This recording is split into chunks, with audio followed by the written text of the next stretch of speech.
got a fever, and the only cure for it is more baby. Yeah, I'm using an old Will Ferrell joke. What?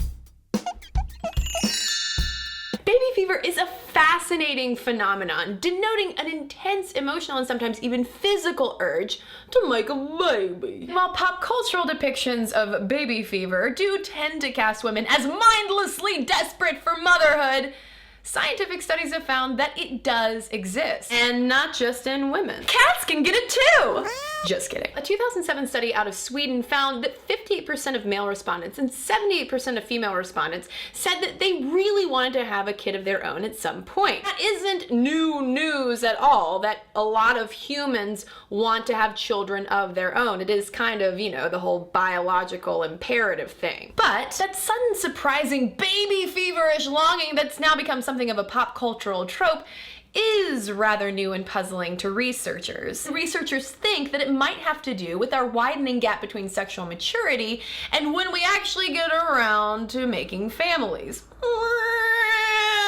Considering its tendency to strike biological females in our late 20s as fertility begins its initial descent, researchers also wonder whether it's a product of nature or nurture. The Nature Corner, some think that baby fever could be our body's way of saying, hey, you better make one before time runs out. Tick-tock goes the biological clock. Meanwhile, in the Nurture Corner, factors like falling in love, nesting behavior, and gendered expectations of motherhood and parenting might also spike that fever. But neither the nature nor the nurture explanations fully take into account individual variation, because not everybody comes down with baby fever. Fortunately, a 2011 study out of Kansas State University highlighted 3 predictive factors of baby fever: a taste for maternity fashion, baby food, and staring at pictures of Prince George all day. Oh, is that just me? But for real. Positive exposure to babies, negative exposure to babies, and trade-offs. In other words, it's kind of the balance between how much you enjoy being in the company of babies and find their cuteness irresistible versus